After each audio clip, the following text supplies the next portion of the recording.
garden party is over. You know, there's nothing but crumpled plates and stabbed out cigarette butts in aspic now. It's over. The party's over.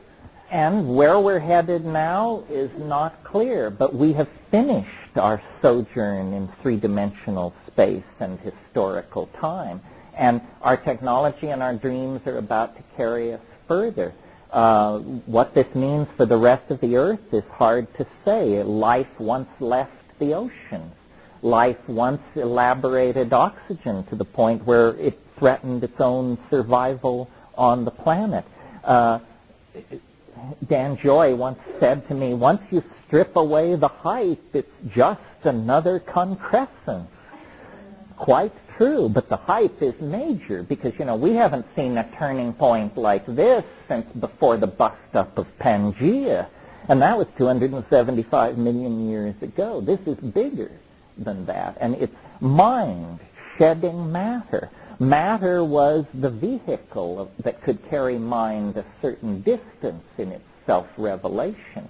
But now, clearly, we have become a toxic drag on the rest of nature.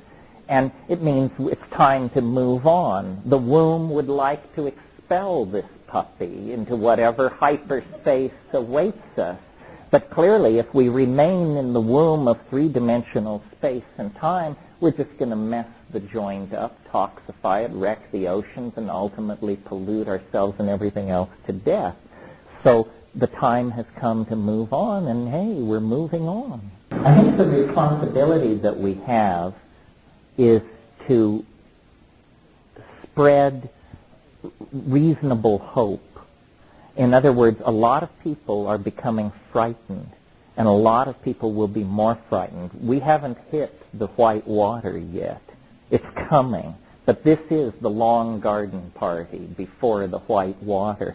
And there are going to be a lot of doomsayers. There's going to be a lot of ugliness, like Rwanda, Bosnia, this sort of thing. Much reason for despair unless you have the broad picture. But I think that our purpose is to educate ourselves about the situation, and that when that task is completed, you will be filled with hope, and then to spread that hope. There is no other ideology of hope on this planet. Christianity is so dramatically on the ascendant because it offers otherworldly hope.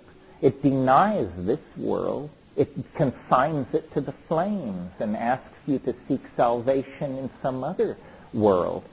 Secular humanism and its various forms, capitalism, so forth and so on, offers nothing but more stuff. You know, they are willing to hasten the end in order to keep people playing deck tennis while the Titanic goes down. We're talking about the fate of a whole planet. Why are people so polite? Why are they so patient? Why are they so forgiving of gangsterism and betrayal? It's very difficult to understand. I believe it's because the dominator culture is increasingly more and more sophisticated in its perfection of subliminal mechanisms of control. And I don't mean anything grandiose and paranoid. I just mean that through press releases and sound bites and the enforced idiocy of television, the drama of a dying world has been turned into a soap opera for most people. And they don't understand that it's their story and that they will eat it in the final act if somewhere between here and the final act they don't stand up on their hind legs and howl. Because we're driving the historical vehicle with a rear-view mirror, it appears to us that we're headed straight into a brick wall at 1,000 miles an hour. It appears that we are destroying the earth, polluting the atmosphere, wrecking the oceans, dehumanizing ourselves, robbing our children of a future, so forth and so on. I believe what is in fact going on is that we are burning our bridges. One by one, we're burning our bridges to the past. We cannot go back to the mushroom-dotted plains of Africa or the canopied rainforests of 5 million years ago. We can't even go back to the era of cayuse and six-shooter of 200 years ago. We have burned our bridges. We are preparing for a kind of cultural forward escape. And this question, is there cause for optimism? The answer is it depends on where you placed your bets. If you placed your bets on male-dominated institutions based on consumer fetishism, propaganda, classism, and materialism, then God help you, you should call your broker. If, on the other hand, you've recognized that a lifeboat strategy is involved here, that what is really important is empowering personal experience, backing off from consumer object fetishism, freeing the mind, empowering the imagination, then in that case, I think you can feel pretty good about what is going on. There's a lot of talk about cultural death and disenfranchisement, and it's usually couched in terms of some happy naked people in the rainforest or in Tajikistan making their rugs or milking their camels or something. And isn't it too bad that their culture is being blown up and traded in for mall culture and shopping by remote? But in fact, all culture is being destroyed. All culture is being sold down the river by the sorts of people who want to turn the entire planet into an international airport arrival concourse. And that's not the victory of somebody's culture over somebody else's culture. Nobody ever had a culture like that. That's just the victory of schlockmeisterism and crapola over good taste and good sense. Well, if I were dependent on the notion that human institutions are necessary to pull us out of the ditch, I would be very despairing. As I said, nobody's in charge. Not the IMF, the Pope, the Communist Party, the Jews. No. Nobody has their finger on what's going on. So then why hope? Isn't it just a runaway train out of control? I don't think so. I think the out-of-controlness is the most hopeful thing about it. After all, whose control is it out of? You and I never controlled it in the first place. Why are we anxious about the fact that it's out of control? I think if it's out of control, then our side is winning.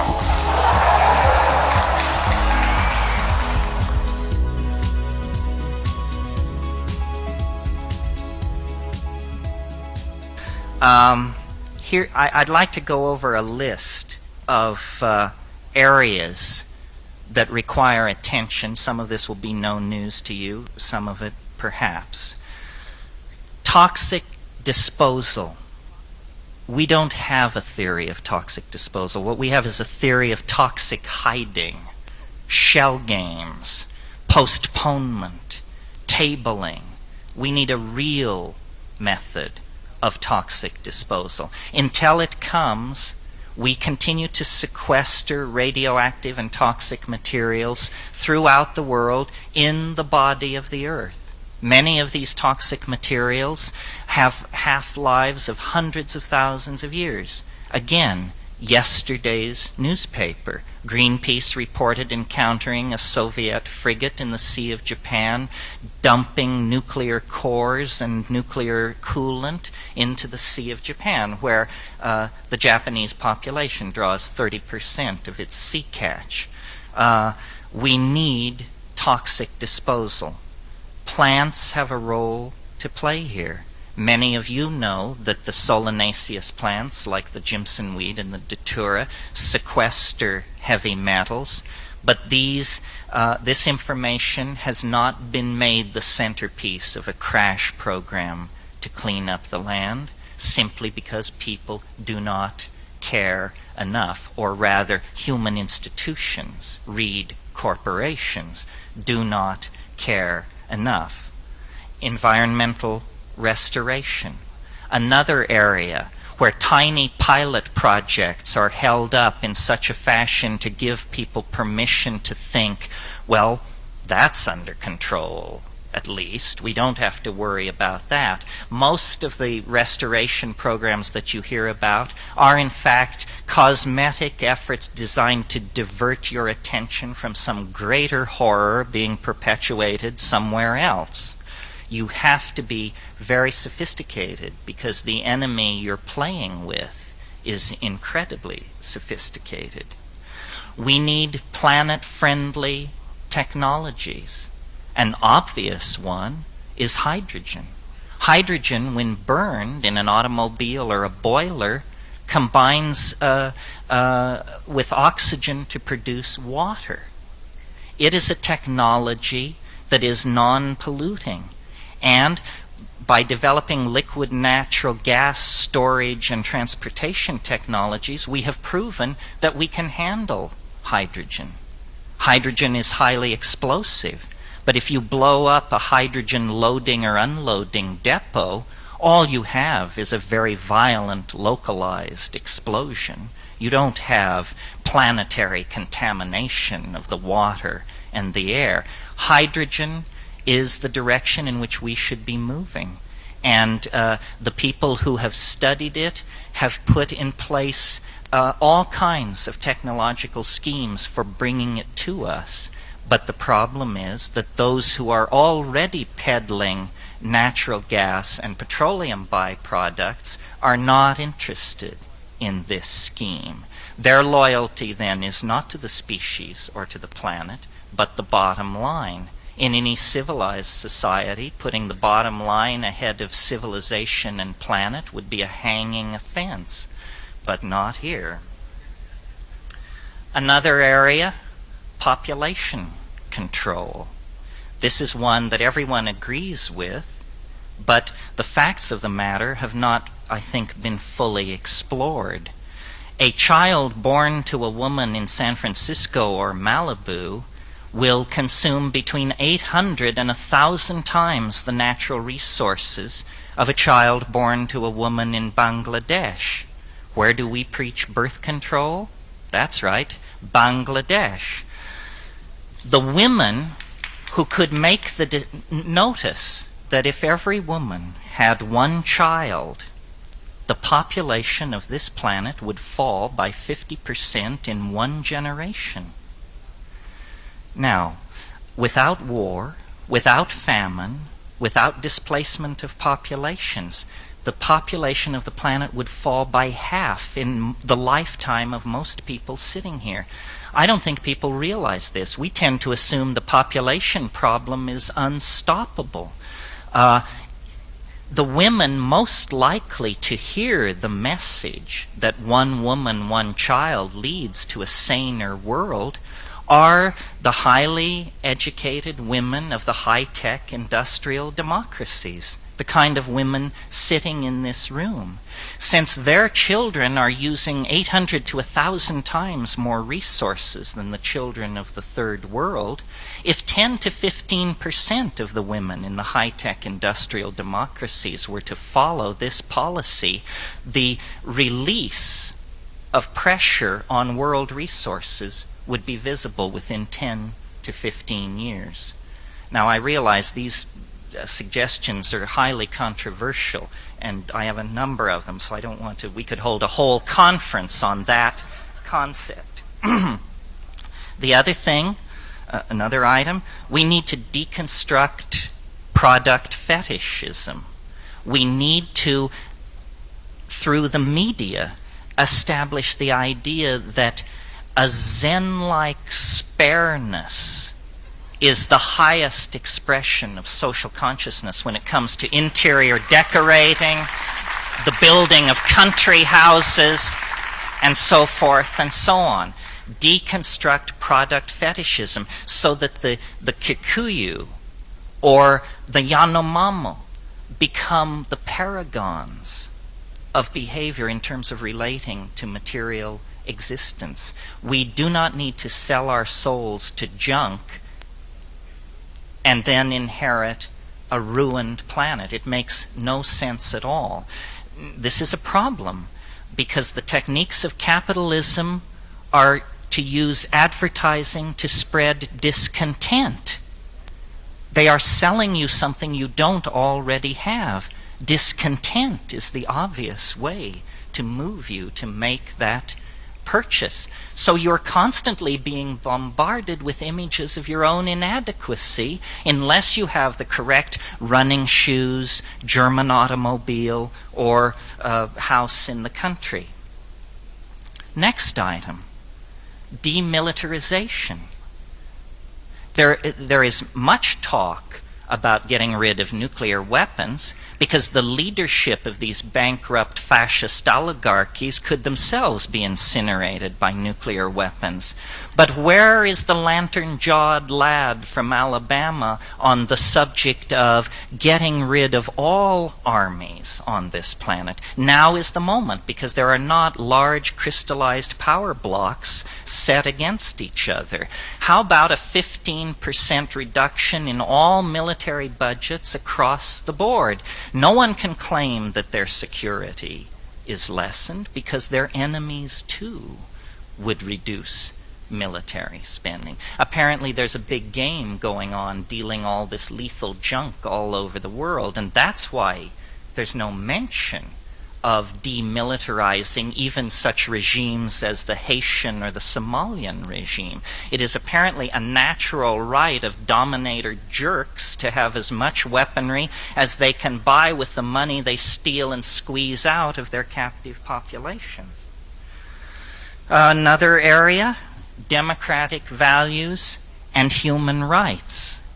Democratic values and human rights. You cannot build an eco-consciousness out of a population of slaves ruled by oligarchs. And that is the situation for 1/3 of the human species, so long as the octogenarian trash that rules China is in place.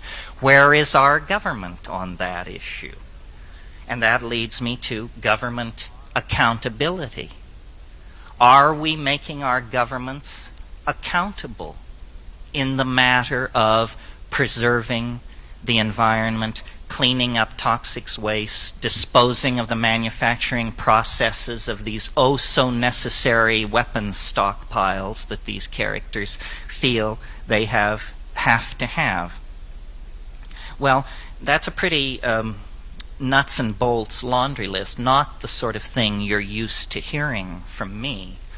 I think hearing a list like that, the sense is maybe great list, but it's a little overwhelming in the demands that it makes. How are we to fulfill these many agendas at once? And this is where we come to my bailiwick. It is less than 100 years since the great stabilizing and illuminating force in the lives of archaic people has come to the attention of Western civilization. The great stabilizing and illuminating force in the lives of archaic people is their vegetable connection to the Gaian mind, their ability to experientially, not abstract reasoning like I've been doing here, to experientially feel the planet, our mother, its needs, its tensions, where it is in pain. They do this through the ingestion of psychoactive plants.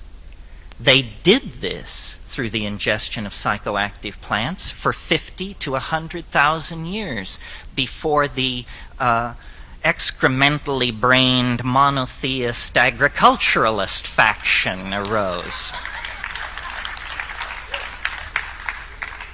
The greatest gift of the vegetable mind to the human order is the psychedelic experience, because it allows the dissolution of boundaries, and it is going to be necessary to dissolve those boundaries in order to coordinate the metamorphosis of the human world. We have to have a vision. I don't mean a plan. I don't mean an agenda. I mean a vision. And the vision comes from above.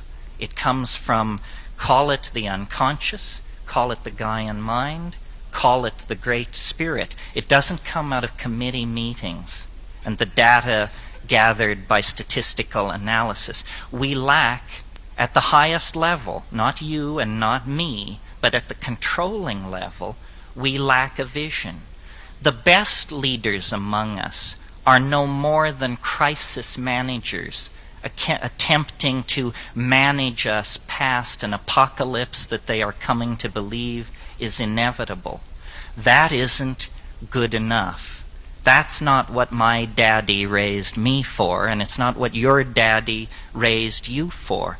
We represent the cutting edge of novelty in the biological world.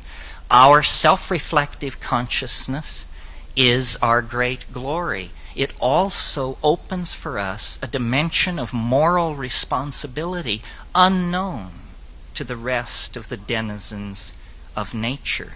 Part of our Promethean and godlike aspiration to the control of nature is the concomitant obligation to care for nature and to feel nature. So really my message here is a message of psychedelic empowerment, of feeling.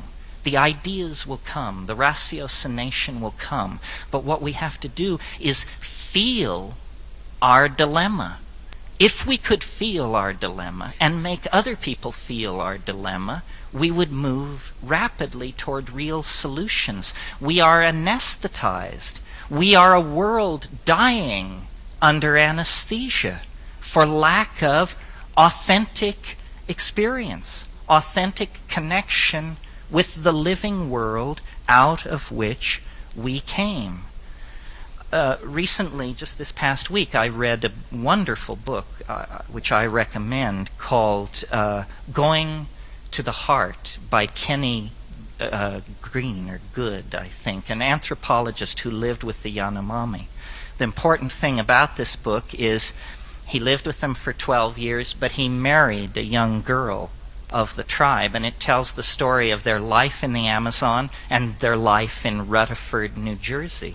I mean, this woman had never seen an outboard motor.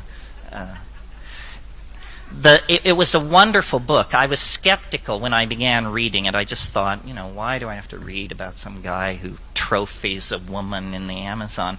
I feel very badly for my judgment on it, because the message of that book is ultimately a message of love, a message of reaching across incredible barriers of culture and time and space to the essential humanness that unites all of us.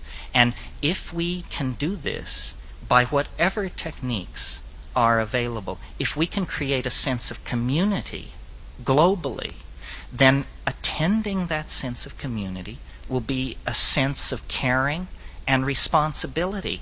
It cannot happen unless we change our minds. We have the technologies, the money, the logistical ability to do almost anything in the human world, but we don't know how to change our minds. We are angels with a Siamese twin who is a monkey growing out of our chest. And this was all very fine when there were endless environments to despoil and vast herds of game. That curious amalgam of the animal and the angelic that is our humanness could exist in that kind of an environment, but no more. And for the past 1,000 years, the moral bankruptcy of Western civilization has become more and more apparent. The chickens are coming home to roost. We must build community, and we must do it in a short time. If we had 500 years to debate this and make our case, I don't think I would be advocating psychedelic intervention. But we're sick. We're terminal. We've lost our compass. We don't know who we are. We don't know where we want to go. Our own lives are an experience of inadequacy and tension. We have lost our compass. But it's there. And not because the psychedelics are a magical panacea. The psychedelics lift the veil on the intention of the Gaian mind. And we are but atoms in that Gaian mind. If we do not follow its purpose, we have no purpose.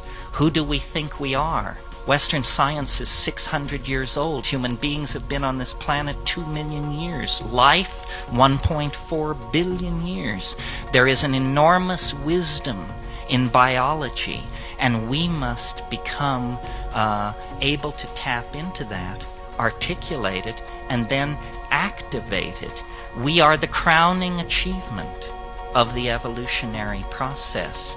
Let's not betray it. Let's make it the ascent to angelic being that is, I am sure, the intention of the Gaian mind and all the rest of the life with which we share this planet. Thank you very much.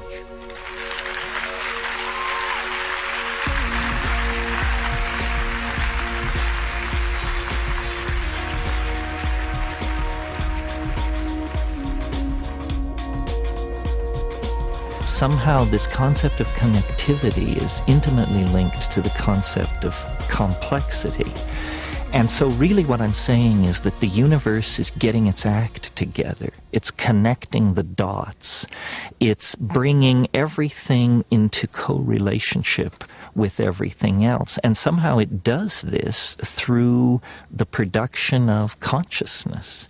Consciousness is this integrative function in biology which takes data which may appear profoundly unrelated and in fact brings it into some kind of a congruent relationship. We say an organism coordinates a point of view.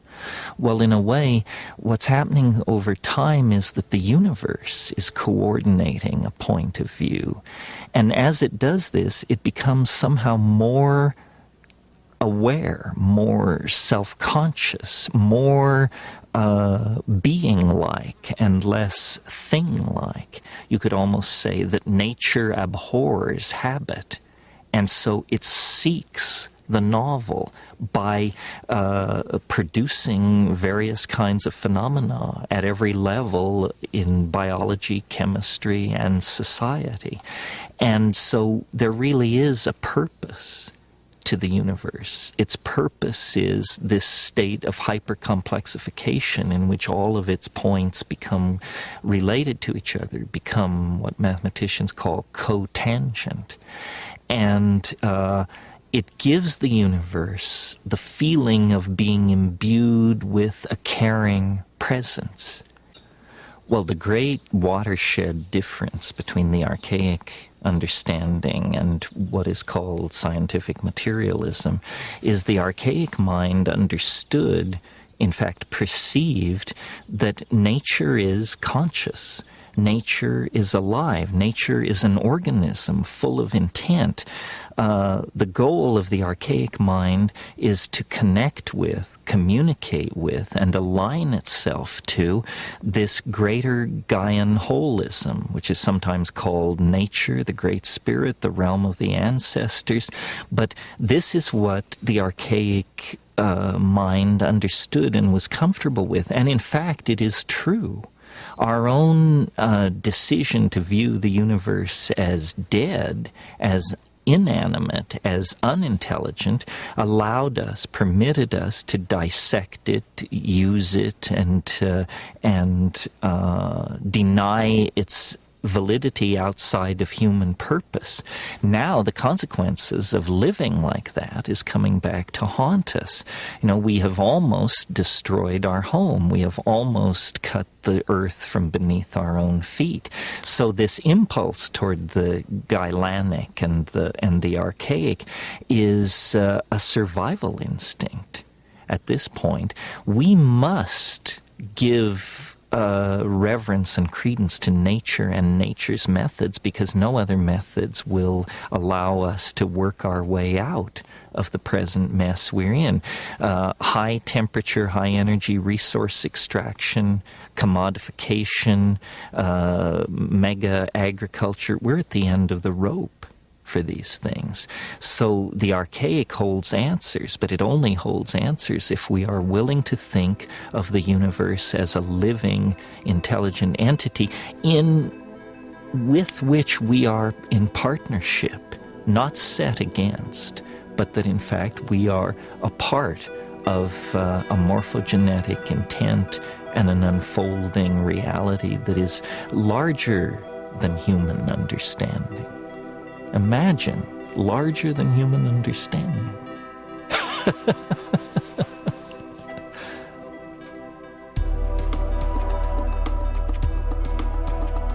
The meme of democracy and the tenaciousness with which it has taken hold all over the world is like the trump of judgment for the dominator culture. It is the beginning of the emergence of some kind of idea system which is both integrated in its totality and in its particulars. It's a natural, symbiotic democracy of interlocking minds and intentionality. In other words, it's a re-vegetalization of humanity's intent on the planet. And I have compared human civilization to a coral reef. Well, this is going to have to be carried even further. We are going to have to take nature as a teacher, in much the way that the alchemists of the 16th century talked about it. Take nature as a teacher and follow nature, mimic nature, always follow her curves and her energy economies as the only way to very slowly take this thing apart without it going lethal on us. And the beginning of this is unavoidably the psychedelic experience, because the psychedelic experience is where you meet human nature outside the envelope of cultural conditioning for the first time. I mean, otherwise, it's like never having been naked or never having had sex. It's some kind of primary experience which has been denied you if you have never been outside the language shell, the culture shell, the value shell, and actually experienced the animal body and mind in itself. Then you don't know the ground of being. So the story of human institutions is the story of their resistance to the human search for authenticity. Why this should be, I don't know. But there is something perverse in institutions. They retard the free exploration of the meaning of humanness. And the program of delivering a reasonable and comfortable life to each and every citizen in the body politic can only be ultimately satisfied when each and every atom of the body politic has come into its birthright as a part of divine being, or the hyperspatial entity behind reality, that sort of thing. It's the promise of religion, but carried out through the medium of technology, under the direction of the psychedelically illuminated imagination, just trying to break through into the historical continuum and put that template in place, as opposed to this lethal dominator template that is just taking us nowhere. The real issue is what kind of mental worlds shall people inhabit? What kinds of hope shall be permitted? What kind of value systems shall be allowed? And the value systems that aggrandize the possession of things, the tearing up of the earth, competition, classism, racism, sexism, have led us to the brink of catastrophe. Now, I think we have to abandon Western cultural values and return to the deeper wisdom of the body in connection with the plants. That's the seamless web that leads us back into the heart of nature. And if we can do this, then this very narrow neck of cultural crisis can be navigated. Very little of the past can be saved. The architectonics, the machines, the systems of monetary exchange and propaganda, the silly religions, the asinine aesthetic canons, very little of that can be saved. But what can be saved is the sense of love and caring and mutuality that we all put into and take from the human enterprise. You know, there's a Grateful Dead song that says, you can't go back and you can't stand still. If the thunder don't get you, then the lightning will. It's a cultural test. Nature is pitiless. Intelligence is a grand experiment upon which a great deal has been risked. But if it proves inadequate, nature will cover it over with the same kind of cool impunity that she covered over the dinosaurs and the trilobites and the crossopterygian fishes and all those other folks who came before.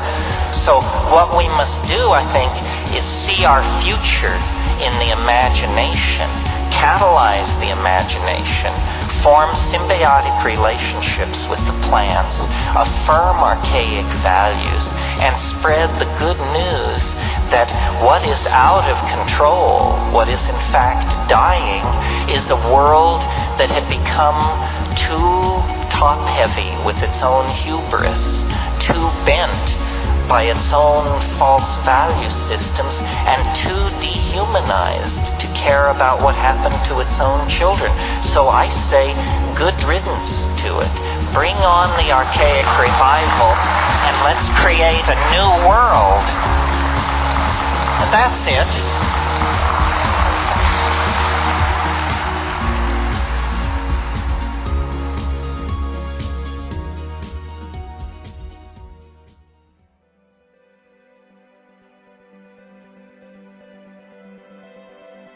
My God, nature is alive.